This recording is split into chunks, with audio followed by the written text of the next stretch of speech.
Good morning, I'm Maiki Oreta and you're watching Basis Points, where we dive deep into the numbers and the stories that drive our economy and shape our world. The headlines: Kamala Harris concedes the November 5th election to Donald Trump.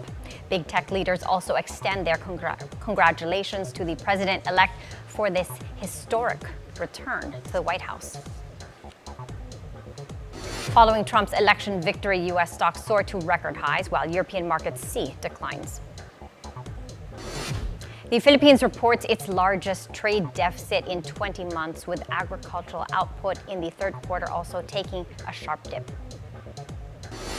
And despite high interest rates, Ayala Land posts a rise in net income over the first 9 months of the year.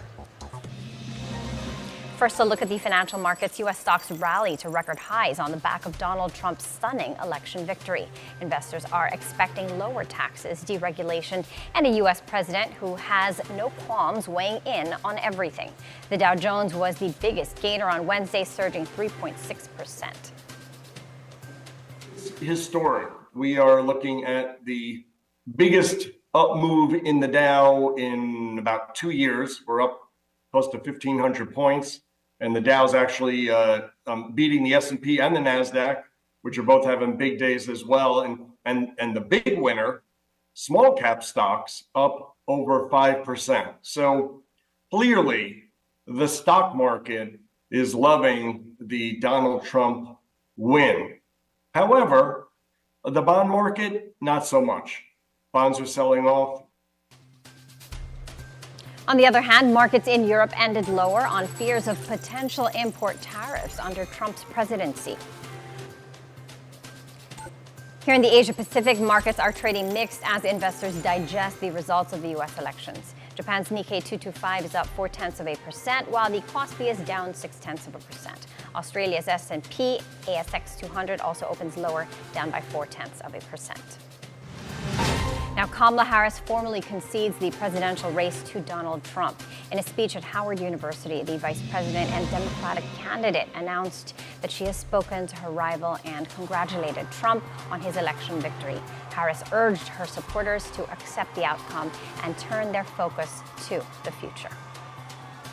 In our nation, we owe loyalty not to a president or a party, but to the Constitution of the United States.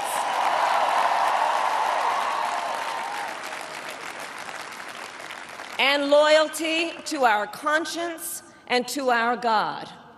My allegiance to all three is why I am here to say, while I concede this election, I do not concede the fight that fueled this campaign.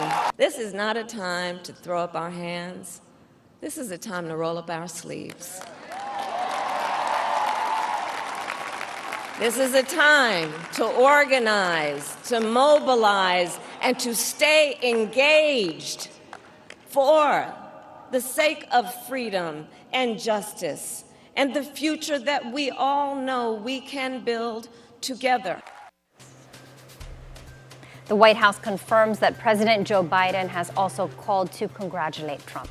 Biden invited the president-elect to the White House and reaffirmed his commitment to a smooth transition of power. Biden is set to address the nation on Thursday, U.S. time. Now, big tech leaders extend their congratulations to Donald Trump despite his history of criticism and threats against some of them. Among them is Meta CEO Mark Zuckerberg, whom Trump once threatened with imprisonment. Other tech executives who have offered their support include Apple's Tim Cook, Google and Alphabet CEO Sundar Pichai, Amazon founder Jeff Bezos, and Microsoft CEO Satya Nadella. They've all expressed their readiness to work with the new administration.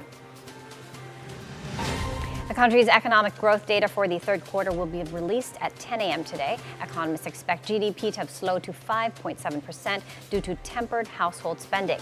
On Wednesday, the Philippine Statistics Authority revised the Q2 growth rate upward slightly to 6.4% from the previously announced 6.3% on upticks in manufacturing, real estate, as well as accommodation and food service activities. Now, the Philippines is at a golden moment. That declaration coming from Finance Secretary Ralph Recto following a report from the Philippine Statistics Authority that the country's employment rate rose to 96.3% in September. The jobless rate, meanwhile, dropped to 3.7%. Recto sees the improvement in the labor market as a sign that the Philippines is harnessing its competitive advantage by providing more economic opportunities for Filipinos.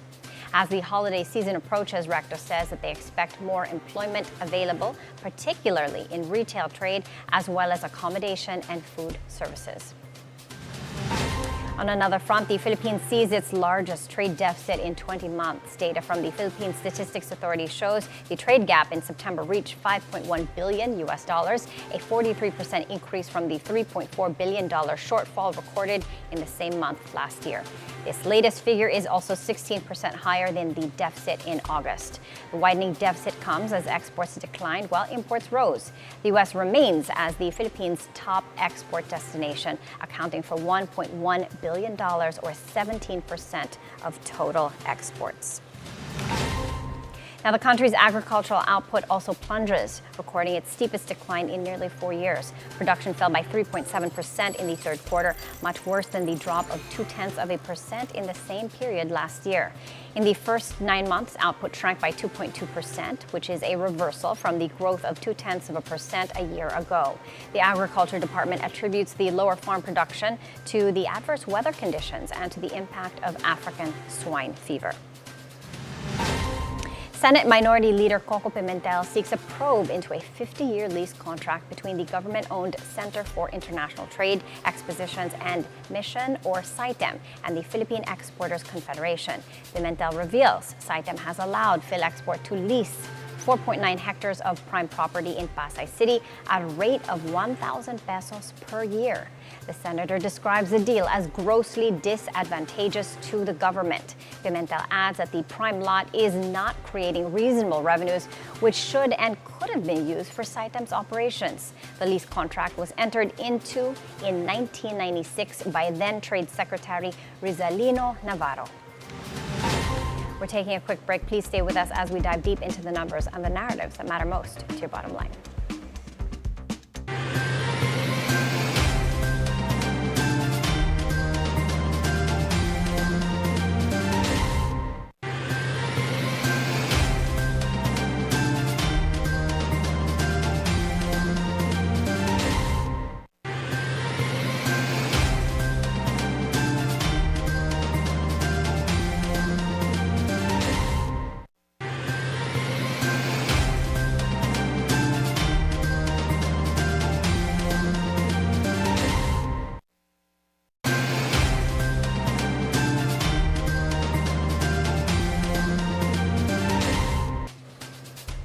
Welcome back to Basis Points Trading. At the Philippine Stock Exchange opened just a few minutes ago. Let's take a look at the initial figures. This is the first time this side of the world gets to react to Trump's presidency. And right now, the PSE index is well entrenched in negative territory. Now, while the top 3 indices in the U.S. Surged overnight following Trump's victory, the PSE index is clearly going the other way. Share prices are down so early in the trading session, 9:44 this morning, and the PSE index is down sharply, down by a little over 2%. To 70.19. We are so close to that 7,000 level. All shares index down as well, down by 1.33% to 39.17. Right now, everything is well entrenched in the red. The financials, industrial, holding firms, services, and mining oil counters. I normally brush through these, but the numbers are so well entrenched in the red that it needs to be mentioned. Financial sub-index down by 2.1%. Industrial counter down by 1.8%, holding firms down by 1.4%, services sector down the most, down by 2.3%, mining and oil counter down by 1.7%, and the property counter down by 2%. All right, stocks taking a beating there. Meanwhile, at the foreign exchange market, the peso opens weaker against the US dollar. It opened at 58.80 compared to its previous close of 58.66.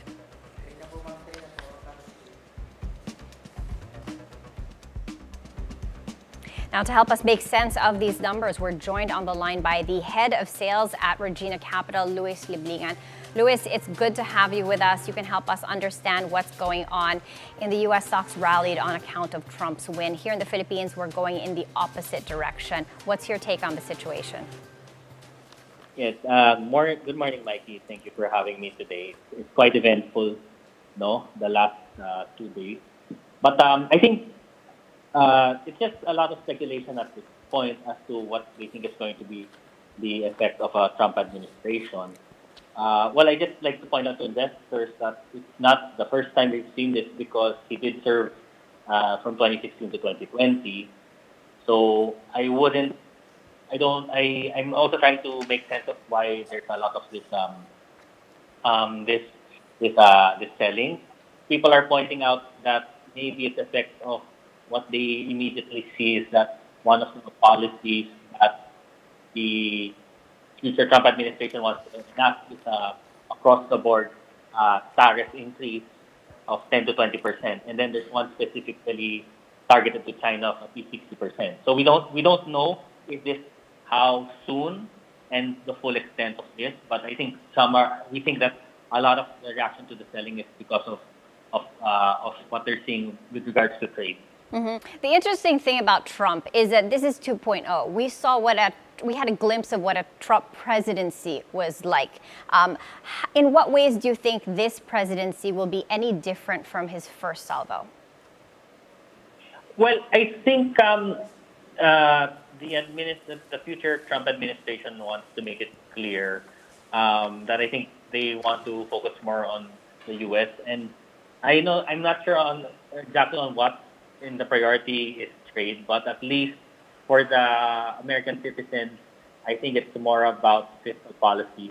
For example, I think he wants to. I think there's going to be an expansion of the 2017 the Tax Cuts and Jobs Act, no. So probably you could see reduced corporate and personal income tax. So I think that's what he wants to focus on. It's not, well, of course, it's not really a concern of the Philippines, but more on, I guess, the border control, illegal immigration.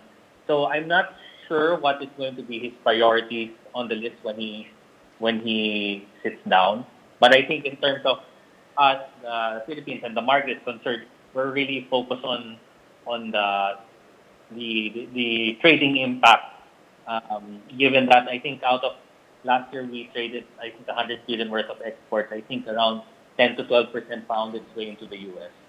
Yeah, the trading impact is going to be interesting because the U.S. is the Philippines' top export destination, accounting for $1.1 billion or 70% of total exports. So that is going to be a downer.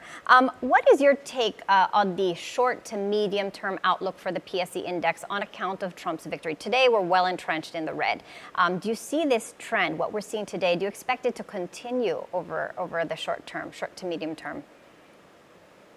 Well, I think at a certain point, I think the selling is going to be overdone, right? Because I think maybe after this week, investors are really going to focus their attention on the long-term prospects, right?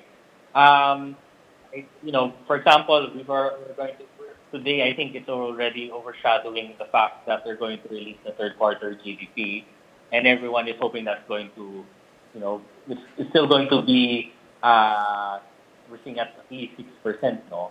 So that's already taking a back seat. Even the corporate earnings, which have already mostly come in, and they're doing pretty well. So at a certain point, I think the investors have to say, well, they're saying to the market, and yes, I think their concerns are warranted, but they have to also consider that this market is already becoming attractive once again, and I think there might be opportunities to do some bottom fishing. Yeah, absolutely. There is a deep sale in the market right now with the PSE index down 2%, and all these sub-indices are down by almost as much. What would you say, Luis, would be the support for the market? Should we break the 7,000 level today? Well, that's something that we hope doesn't really happen. But if it does break the 7,000 level, perhaps we're looking at an immediate support of around 6,800. But of course, everyone is watching it the 7,000 is a psychological support. So I hope it can withstand that selling at least for this weekend. I hope during the weekend, I think investors probably, in my opinion, they just want to keep to cash first. And I think they want to re-strategize how they're going to deploy their excess funds once they've already sold by the end of the weekend. Okay, Luis, one more question before I let you go. For those that want to capitalize on the losses in the market today, for those that want to position for better times ahead, what are the stocks that you suggest, that you recommend that they pick up right now that the market is down by so much? Well, I think what I tell investors is more basic strategy is just go for the defensive stocks at this point, because at least for a downturn, one is at least you won't see that much price volatility. Second, if these defensive stocks also pay a good dividend, at least you will be shielded for the next few weeks and months. But again, if you're more on the risk off, and you think that this overselling is a bit, I think, overdone, you could probably venture into the other more more volatile assets, such as maybe in the property sector, maybe even look at some of the consumer names, perhaps. But probably if not, then we go into more defensive names. Okay, all right. Thank you, Luis. Thank you for helping us make sense of the market's current downtrend. All right. Thank you very much, Maiki. And that was Luis Limningan, the head of sales at Regina Capital. Now, before we go, despite elevated interest rates, the real estate arm of the Zobel conglomerate sees strong performance in the first 9 months of the year. Ayala Land's net income rose 15% year-on-year to 21.2 billion pesos. That's as consolidated sales increased 27% to 125.2 billion pesos. The company's president and CEO, Ana Margarita Bautista, credits what she says are reinvention initiatives coupled with signs of market headwinds clearing. Now, key launches in their third quarter include the Orchard Vistas at Anvaya Cove in Bataan, Centria Stories in Vermosa in Cavite, and the Ayala Greenfield Estates, Brookside in Calamba, Laguna. And that's it for Basis Points. I'm Maiki Oreta. We'll be back tomorrow for more news on the financial markets and more. Keep it here on BNC, the Bilyonaryo news channel, always on top.